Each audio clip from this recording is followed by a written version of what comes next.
হে hello guys, চলে এসেছি আবার খেলার খবর চ্যানেলে বিগ আপডেট নিয়ে। তো চলো বন্ধুরা, খুব গুরুত্বপূর্ণ আপডেট নিয়ে চলে এসেছি। ফুল ভিডিওটা দেখতে থাকো, স্কিপ করবে না। স্কিপ করলে কিন্তু ভিডিওর মধ্যে অনেক কিছু মিস করবে। এবং এই খেলার খবর চ্যানেলে যারা নতুন আছে অবশ্যই এই খেলার খবর চ্যানেলটা সাবস্ক্রাইব করে পাশে থাকো এবং পাশে থাকা বেল আইকন ঘন্টাটাকে ঢং করে বাজিয়ে দাও। বেশি বেশি লাইক এবং কমেন্ট করে দাও, যাতে মোটিভেট হয় তোমাদের এই খেলার খবর চ্যানেলে আমি ফার্স্ট আপডেট দিতে পারি। তো চলো বন্ধুরা, ফার্স্ট যে আপডেটটা নিয়ে কথা হলো, খুব গুরুত্বপূর্ণ একটা আপডেট তোমাদেরকে শেয়ার করতে চলেছে এই ভিডিওর মধ্যে। তো মোহনবাগান টিমকে নিয়ে ফার্স্ট আপডেট তো দেবোই তোমাদেরকে, বেসিক্যালি ফুটবল নিয়ে, আইএসএল নিয়ে। তো মোহনবাগান টিমের প্লেয়ার দিমিত্রি পেত্রাতস কিন্তু একটা বড় বার্তা বললো যে বদলা কিন্তু আমরা নেব, মানে প্রতিশোধ কিন্তু আমরা নেবই। তো সে কিন্তু নিজে একটা টুইট করেছে, কমেন্ট করেছে, মোহনবাগানের কোনো সমর্থকের অপমান তারা কিন্তু সহ্য করছে না। যে ঘটনাটা জামশেদপুরে হয়েছে, মোহনবাগানকে একটা সমর্থককে মাথা ফাটিয়ে দেওয়া হয়েছে, সেটা কিন্তু সব মোহনবাগান প্লেয়াররাই জানে, বুঝতে পেরেছে, সোশ্যাল মিডিয়াতে দেখেছে। তারা বলেছে আমরা বদলা নেব।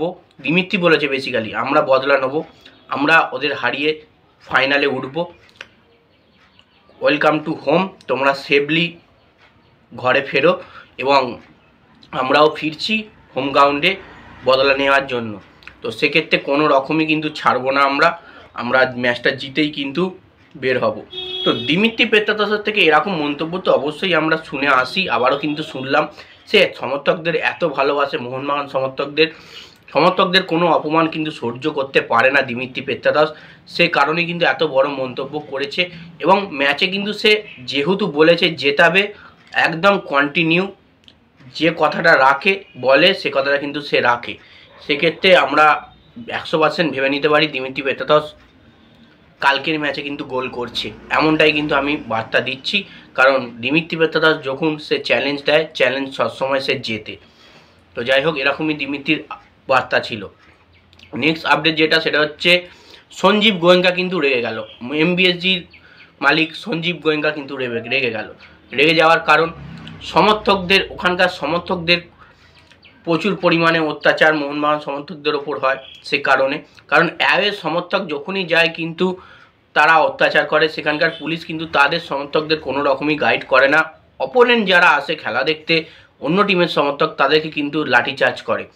এবং বেসিক্যালি মোহনবাগান খেলাতে হয়ে থাকে আমি দেখেছি, যেহেতু মোহনবাগান এত বড় টিম, সেক্ষেত্রে মোহনবাগান মোহনবাগান টিমের জন্যই কিন্তু এত দর্শক হয়েছে জামশেদপুরে। কারণ দেবাশিস দত্ত, মোহনবাগান কর্মকর্তা দেবাশিস দত্ত বলেই দিয়েছে, মোহনবাগান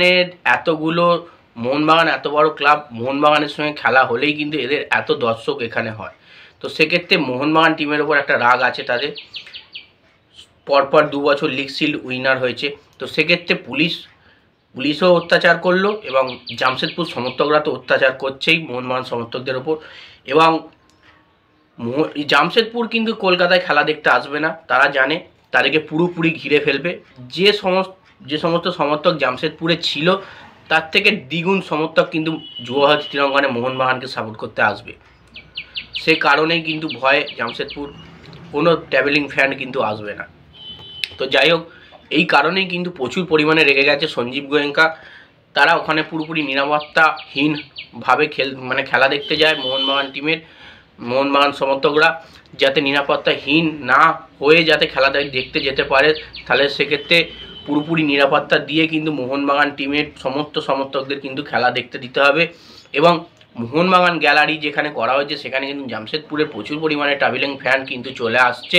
সে কারণেও কিন্তু সঞ্জীব গোয়েঙ্কা এইসব দিকগুলো থেকে রেগে গেছে এবং চিঠি করেছে এফএসডিএল এর কাছে। তো যাই হোক, নেক্সট এবং লাস্ট আপডেট যেটা তোমাদের দেবো, সেটা হচ্ছে নর্থ ইস্ট কোচ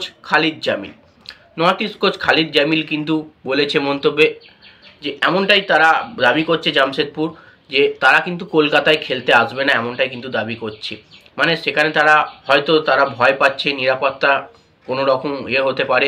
কারণ যেহেতু জামশেদপুরে এরম উত্তেজনা খেলা হয়েছে, সমর্থকদের মেরেছে, সেহেতু নিশ্চয়ই তোমরা জানো মোহনবাগান সমর্থকরা প্রচুর পরিমাণে ক্ষেপে আছে। কলকাতায় আসা মানে পুরোপুরি ঝেঁকে ধরবে এবং টিমের প্লেয়ারদের থেকে শুরু করে কোচেসদেরও কিন্তু খুব একটা ভয়ের ব্যাপার আছে। কিন্তু প্লেয়ারদের কিছু করার কোনো নেই, কারণ ইন্ডিয়ান প্লেয়ার আছে। ইন্ডিয়ান প্লেয়ার তো সমস্ত ভারতীয়বাসী, এবং বিদেশি প্লেয়ারদের ওপর একটা চাপ হয়তো হবে। তো সেক্ষেত্রে খালিদ জামিল কিন্তু বলেছে অন্য জায়গায় ম্যাচটা ঘুরিয়ে নিয়ে যাওয়ার, অন্য জায়গায় কোনো রকমই কিন্তু ঘুরিয়ে নিয়ে যাওয়া যাবে না। ম্যাচটা কিন্তু কলকাতাতেই হবে, যেহেতু মোহনবাগান জামশেদপুরে গিয়ে খেলেছে, জামশেদপুরকে কলকাতায় এসে খেলতে হবে। তো যাই হোক, এই আপডেট ছিল। ভিডিওটা ভালো লেগে থাকলে লাইক কমেন্ট শেয়ার সাবস্ক্রাইব করে পাশে থাকা। চলো বন্ধুরা, বাই, নেক্সট ভিডিও আবার দেখা।